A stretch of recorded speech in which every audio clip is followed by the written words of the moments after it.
Hello, my name is Ryan, and I wanted to show you how I put together a personal budget so that it's easier for me to know what to do when I get paid and in terms of saving money and making payments. And it's really helped me kind of really change the way I think about money a little bit, and it's been very helpful. So I wanted to share it for those reasons. And they say it doesn't matter if you are rich or poor, it's always nice to have money. And so this is one way to achieve that. So let's tap on Google Sheets in the lowest row, furthest to the right. And then we'll go to that untitled spreadsheet at the top of the page on the left. And I wanted to show you how to rename stuff in these things. So I'm going to tap those three dots. I'm going to scroll up to rename. And then I'm going to rename it. And then I will rename. That's all set. And then I'll go ahead and tap the app. And as you can see in the bottom part of the screen, I have a one sheet called allowance, and I reviewed how to go over those things and do totals in that spreadsheet. And then this is a new spreadsheet. It's called sheet 1. And if I want to give that a name, I'll go ahead and tap there, and then I'll rename it, and I'll write budget, and I'll push OK. And if I want to add another spreadsheet from there, I can tap the plus sign on the lower part of the screen on the right side, and that'll add another spreadsheet. Like, for example, maybe I would want to do a grocery list. So once I have that done, I want to put in some formulas. Now, as I had mentioned, I want to translate all this into a weekly number for my expenses. So to do that with the monthly bills, I put all my bills there, and then I will take the total, and I want to divide it by, or actually I want to multiply it by 12 to get a yearly number, then divide by 52. I'm going to make a note for myself so it's easier to know what I'm doing. And so I'm just going to say times 12 divided by 52, and I'll hit the check mark in the formula bar. And as you can see, that is highlighted already. I have it pre-formatted, so that's good to add stuff and make it look how you want it to look. And let's see, so I'm going to go in the actual cell where I'm going to put the actual formula. And so to do these formulas, first I want to go into the formula bar. I'm going to tap in the formula bar, and then I want to push the equal sign. And then I'm going to tap the cell that has the data I want. I tap the cell instead of just typing that number, because that number is a total and it's based on the numbers before it. And if those numbers before it change, if I change those numbers, the total will update, and then that number in turn will update within my formula. And that's great for me. It makes it easier. So I got C12 in there. And what I want to do with a number is to multiply it by 12 and divide it by, with that forward slash, 52. So as you can see under the formula bar, there's some mathematical symbols, and those are called operators. And so they're the ones that they use for multiplication and division in, computer programming and stuff like that. And that's what they use here as well. So I'm going to go ahead and check the box in the formula bar. And I have my number for my monthly bills on a weekly basis. So we'll do the same thing with yearlies. Put a note. In this case, I'm only going to divide by, so the forward slash 52, and I'll put the check mark. And then for this formula, I'll go ahead and go and tap into the formula bar. I will press the equal sign, and then I will tap the cell of data that I want, and then I'll tap divided by with the forward slash and 52, and I'll hit the check mark there. So I'm going to hit the check mark in the upper left-hand corner to save my work. Then I'm going to go over here and excuse me, and see that for my weekly bills, I have some gasoline, some groceries, and these are averages. When I get those things more than once a month, obviously, and I get an average of or so about for the week. And I keep track to make sure I keep them up to date. But mainly I want to get the monthly bills over here. And to do that, I'll just tap in the monthly cell, and I'll go to the formula bar, push the equal sign, and then I'll drag over to where I see my monthly amount, and I'll tap the cell to bring that number there, and so it'll dynamically update along with everything else, the check mark, and the numbers there. Then for my yearlies, I'll tap here and go over to the yearly number, and then I'll go into the formula bar, and now it's bringing me back to my cell. But I'll go to the formula bar and push the equal sign, and then I'll drag over to get to the cell I want. There we go. And I will go ahead and hit the check mark. As you can see, this is all set. And now I've formatted that with this additional highlight so that I can know what to do. That's an important number for when I get my check, because that's a yearly number on a weekly basis. When I get my check, I need to push this amount over into my savings account for those monthly bills or the yearly bills that show up. And then I have the money when I need it. And some of the bills show up, every other year, like this. And so when they do show up, there'll be more. Some of them only show up every 6 months. And so on a yearly basis, that's more. And then I put these months across the top so that I can keep track of months that are more expensive and months that are cheaper. And when those bills come up, I'll push the money from my savings account over into the checking account. Now, once I have this, I want to get a total. And so the weekly total that I'll compare to my weekly paycheck is going to be this. And I'll use a sum. So I'm going to go ahead in the lower part of the screen.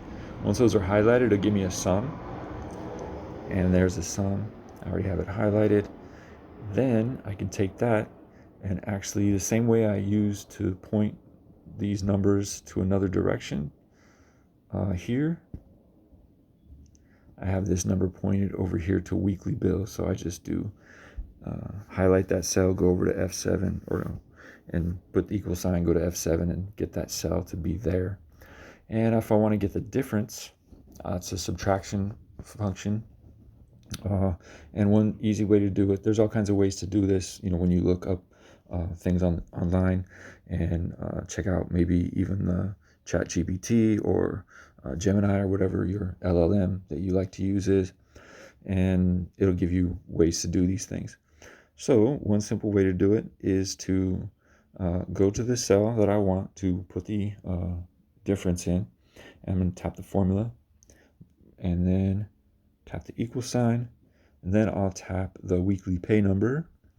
Then I'll use the minus operator in the operators area, and then I will tap the weekly bills, and then I'll use the check mark in the formula bar, and that's all set.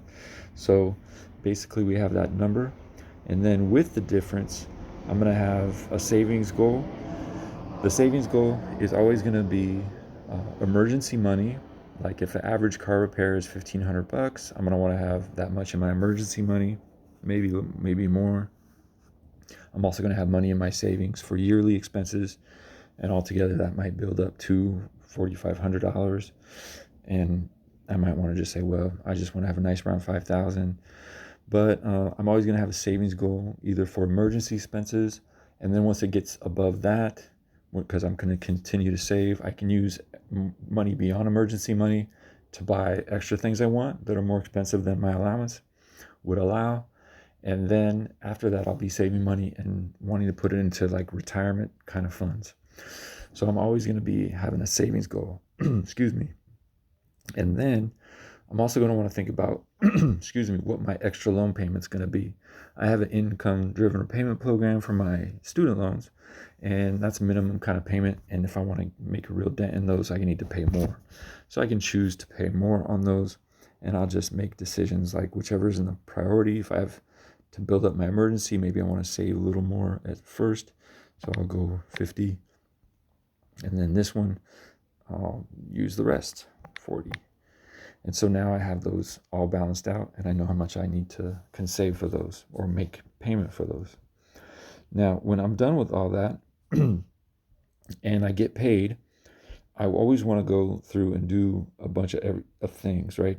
I want to go and pay my credit card down to zero because I'm just using it to build credit. I don't want to use credit. And so I do that automatically when I get my paycheck. I also want to go pay my extra loan amount, whatever I've decided that's going to be there. And so those payments will be made just right away. I'll do them automatically. Maybe I'll set them up automatically. I don't know. But I'll go to those websites and make those payments. And then the next part here is saving. So any amount over my regular 40 hours of work pay, and I know what that is, I'll go ahead and push it into my savings account, and it'll go to those accounts. And when I want to spend it, it'll come through allowance, or it'll come through a decision about spending savings. And then I want to save for my yearly. So this number is important, and it's actually this number right here. So I will go ahead and go to yearly, and I'll go to the formula bar, push equals, get over here, push 62, hit the check mark, and then as I can see, I have my number there. So that automatically will get pushed over. And then another savings goal I have here is going to be that number will be right there for me. And this is just a list of items so that I can make sure once you start doing that, you'll have it in your head, and you won't have to think too much about it, and you'll enjoy having the money build up in your accounts. So another thing I wanted to show you is how to say I need to do this because I get paid every 2 weeks. But first of all, let's see if I can narrow these columns down a little bit. So to do that, I'll go up to the top of the column where it says J, and I'll tap that. And then I'll go to the middle of the screen. I can see the handlebar of that column, and I can drag it across and just hold it to the edge of the screen. It'll continue moving over there. And I want to get it to December because that is at the bottom of the screen you have December, and that's going to be for my yearly expenses and if I have any expenses that come up at that time. So I'll go ahead and tap in the highlighted area, and to refit these columns automatically, I'll go to the 3 dots in that dialog box, and then I'll scroll up and I'll resize columns. And then at the top of that dialog box, it'll say fit to data, and I'll choose that item, and then I'll hit save. And that's all done. And now I can hit the check mark to save my work, and I have that all set. So that'll look better for my yearlies. And then over here, it'll be a little easier to get these numbers in there. I'm going to go ahead and widen that out a little bit. So if I want to get this times 2, because I get paid every 2 weeks, then I'll go ahead and highlight that cell, go in the formula bar, push the equal sign, tap the cell I want for data, and then I will multiply it with the multiplication operator times 2. And then I will basically just hit the check mark. That's all I need to do. It's pretty simple. And then I have that number. Now, if I want to take this and I want to have it doubled for all these numbers, it makes it easier for me here. I can go ahead and highlight the cell with the formula in it, grab the handlebar there on the right side of the cell. And I can drag down as far as there if I want to. And maybe I'll even just go all the way to there because I know that's that's there. And if I want to have things, so I will go ahead and then tap the highlighted areas, the highlighted cells. Then I'll tap the 3 dots in that dialog box, and then I'll do autofill, and it automatically fills all of those in there. Now, I'm not sure if I want to do that because these values are off and it's confusing it. So I'm going to go ahead and do the undo button, which is at the top of the screen, that little kind of reverse arrow thing. And I'm just going to go to here. Now I'll tap in there, 3 dots, autofill, and then I'm set with that. So I'll hit the check mark up in the upper left-hand corner. And to clear these, I'll just highlight them, tap that, then 3 dots, clear, and that's all set. And if I want to, get one of these formulas into this item, I can actually just tap here, cut, and then go to the cell I want, tap again, paste, and it pastes the formula. Although why that's saying 180, I'm not sure, I-10. So that's not what I want. So you gotta be careful with them. And I can just go equals, tap that cell, times 2. I can have what I want right there. So that's how that works. And then I have all those numbers doubled. So I hope this has been helpful. Feel free to watch it again or watch it a couple times to get your budgets set up. And, it should be really helpful. And thank you for checking this out. I hope it is.